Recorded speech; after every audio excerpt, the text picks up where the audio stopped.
Ô, Renato, permita aqui só um comentário. Essa frase é famosa, né? Você volta com as armas ou com os pés, né? Você cita essa frase. E quando a pessoa não tem essa alternativa, você entende que esse posicionamento, ele simplesmente não é possível para algumas pessoas. Aquele pai de família que ganha um salário mínimo, que está dependente ali de uma certa estrutura, e ele está se virando. Você entende que ele não tem essa opção? Não. Nossos ancestrais que vieram para o Brasil eram mais pobres ou mais ricos do que esse cara que ganha um salário mínimo? A condição natural da humanidade é a miséria. O cara mais rico do mundo há 200 anos era mais pobre que um mendigo. Ele não tinha antibiótico. Se ele tivesse uma doença venérea, ele ia ter pus no pênis até morrer. Você prefere ser um mendigo ou você prefere ser um milionário? A maioria, quem não tinha sífilis no Brasil era considerado homossexual. Você preferia ser um senhor de escravo com sífilis e gonorreia ou um mendigo hoje em dia que você chega no posto ali e toma um antibiótico? Um dentista, bicho, não vive no mundo sem antibiótico. Tipo assim, hoje em dia, esse cara ganha salário mínimo, esse cara tem 1000 vezes mais acesso à informação do que nossos ancestrais que fugiram pro Brasil. Mas veja, Renato, a questão... É mentira isso? É questão de ação humana. Sim. Então veja, por mais que faça sentido, logicamente, você estabelecer essa premissa e as derivações dela concordarem, a questão do padrão de vida hoje ser muito maior do que os ancestrais. E o acesso à informação que ele tem. E todos os fatores que você puder colocar na mesa. Mesmo assim, as pessoas não agem baseando-se nessas premissas, nessas conclusões. Porque as pessoas não agem assim porque Aristóteles e Platão já demonstraram a questão do 80-20. A maioria das pessoas são escravas pela própria natureza. E mais ainda hoje do que no passado. Porque no passado a maioria das pessoas enterrava pai e mãe e enterrava filho. As pessoas no passado, elas passavam por dor física. Elas passavam por humilhação. As pessoas do passado não eram pessoas de geleia como hoje. Hoje em dia, o cara de 40 anos é uma criança, né? Como eu digo, os homens são mulheres e as mulheres são crianças, não é isso? Você não vai comparar uma menina de 13, 14 anos, 100 anos atrás, era 100 vezes mais honra e mais mulher do que uma mulher hoje, essas mães solteiras aí. Inclusive, Bolsonaro botou cota de mãe solteira, bicho. Cota de mãe solteira pra... Você vai ser obrigado a botar mãe solteira dentro de sua indústria. Rapaz, que vergonha. Sim, mas voltando.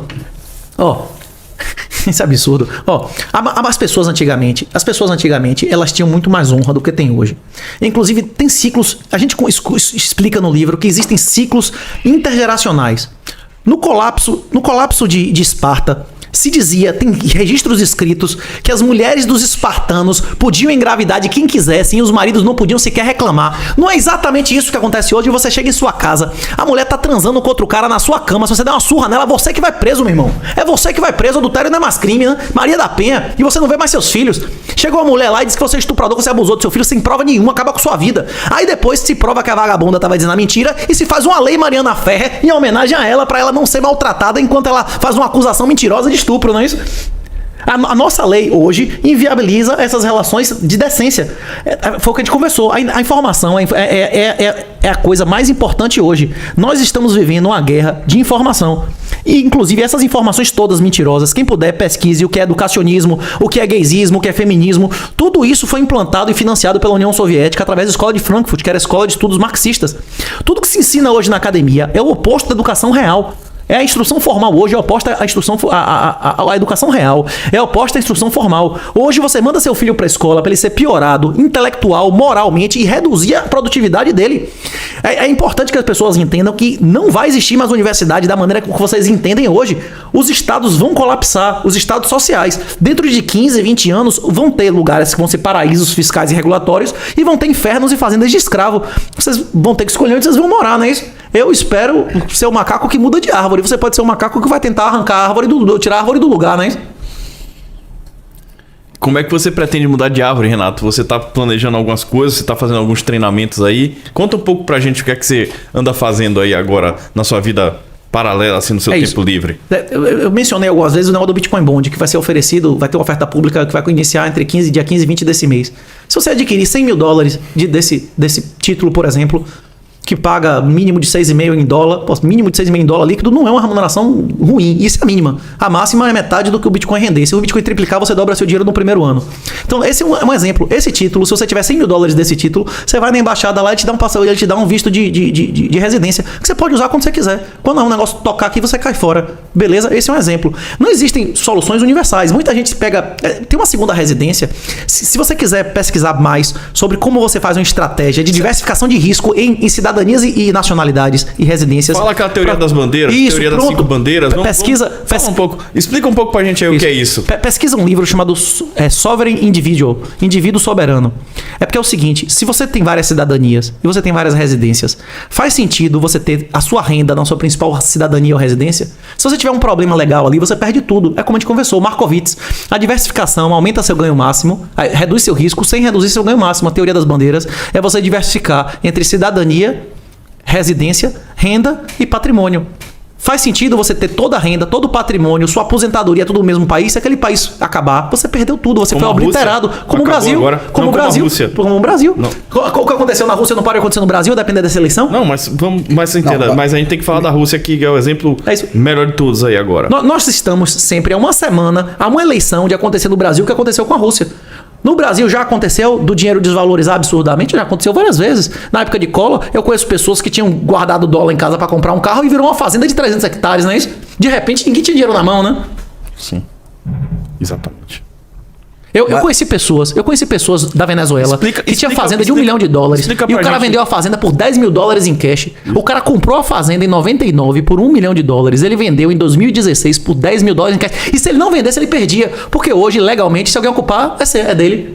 Agora, explica essa teoria das 5 bandeiras. Explica isso aí pra gente. É o que eu acabei de dizer. É você diversificar entre cidadania, renda, patrimônio. Se você concentrar tudo que você tem no mesmo lugar e aquele lugar foi destruído, você é destruído. É a questão do convexo, do Taleb. Para você evitar a sua total destruição, você tem que ter ativos em diferentes lugares, não é isso? Por exemplo, se você tem uma cidadania principal, o ideal é você residir nesse lugar ou em outro. Se você só tem uma cidadania, só tem uma residência, a residência você pode escolher. Todo mundo aqui, é legal, inclusive na legislação do Brasil, você manter múltiplas residências. Isso é legal. No Mercosul, você chega lá, em 24 horas você pega uma identidade do Paraguai, não é isso? Tá. Agora, essas estratégias dependem de pessoa para pessoa. Vamos lá, você falou cidadania, são 5, né? Aí você falou cidadania, patrimônio, renda e sede de suas atividades de pessoa jurídica, offshore, essas coisas. Tá. Mas porque o ideal o ideal, patrimônio, renda, cidadania e registro societário. Tá, é 4 ou 5? Eu achei que cidadania, 4... Não, é porque eu achei residência, que patrimônio, renda e registros societários. Registro societário, tá. O ideal é que sua empresa não seja registrada no mesmo país onde estão os ativos que ela é dona, para dificultar a obtenção de informação da sociedade e execução. Certo, então vamos Vou dar um exemplo. Para ficar fácil. Por exemplo, aqui no Brasil você paga para transferir imóvel? Paga. Pois é. Paga. Agora, se o imóvel pertence a pessoa jurídica, que pertence a uma pessoa jurídica de outro país, e você transferiu outro imóvel, você não transferiu imóvel sem pagar nada, e o governo aqui nem foi comunicado. É legal que um imóvel como esse aqui pertence a uma pessoa jurídica? É legal que uma pessoa jurídica pertence a outra? Pronto, acabou de lei de imposto, não é isso? O que está acontecendo aqui é o seguinte, ele explica que você deve morar em um país, ter cidadania de outro país, né? Ter aplicações financeiras de investimento em outro país e ter sua sociedade empresária em um quarto país, nessa equação toda, para não acontecer isso que aconteceu com o cidadão russo da noite para o dia, onde tudo foi inviabilizado, né? A renda, a sociedade empresária, a poupança, né? A própria cidadania dele foi invalidada, tudo foi invalidado. Não pode voar, não tem aeroporto? Não tem nada, exatamente. Tudo acabou no mesmo dia. Agora você consegue sair da Rússia. Helsinki fica a 200 km, 180 km de São Petersburgo. Os países bálticos lá é pertinho da Bielorrússia. Você consegue sair da Rússia. De Uber a pé. Porque de avião não, né? Perfeito. Uma pessoa como Roman Abramovich seria um exemplo desse caso das 5 bandeiras? Eu não sei dizer. Esse cara? É o atual dono do Chelsea. Ele é um ucraniano bilionário. Que, se não me engano, ele mora em Londres. Ele é muito forte, né, como empresário. Ele tem uma moça que é o braço direito dele, que eu não vou saber falar o nome, né? Que era muito inteligente, era a moça que administrava os negócios dele em algum lugar, se não me engano, na Ucrânia. E ele trouxe para capitanear o Chelsea. O Chelsea hoje é atual campeão da Liga dos Campeões da Europa, campeão do mundo. Então, assim, é um negócio que deu muito certo e ele colocou o negócio à venda, inclusive agora, tem meio de um mês. Se os senhores me permitem um comentário econômico de uma atualidade, que volta à questão da hipergamia, né, da poliginia que a gente vem conversando aqui, do feminismo sistemático. Aquele menino como é o nome? Arthur Duval. Ele foi crucificado, ele foi cancelado pela única declaração sincera e verdadeira que eu já vi ele fazer na vida. Tudo mais que ele falou era mentira, bicho. Tudo que esse cara falou na vida era mentira. A única declaração verdadeira dele foi aquela. Inclusive é uma declaração cientificamente, que pode ser cientificamente determinada. Ele disse que elas são fáceis porque são pobres. É um fato que existem prostitutas. É um fato que mulheres fazem sexo por dinheiro. E é um fato que existe valor decrescente de dinheiro. Quanto mais dinheiro você tiver, menos o dinheiro vale pra você, não é isso? Você faria coisas por $1 milhão que você nunca faria pelo segundo milhão, não é isso? Se você tá com fome, seu filho tá com fome, você faria coisas por um prato de comida que agora você não faria por $1 milhão, não é isso? O valor do dinheiro é decrescente. E é esse tipo de coisa que as pessoas, as pessoas que buscam, como é que chama? Assessoria de investimento, não compreendem. Existem verdades matemáticas em relação às preferências das pessoas. E tem, por exemplo, erros sistemáticos, que é parte da psicologia comportamental e tal. O que ele falou, elas são baratas porque são pobres, é uma verdade matemática. Isso é fato. Uma mulher que tem milhões vai se prostituir por R$30?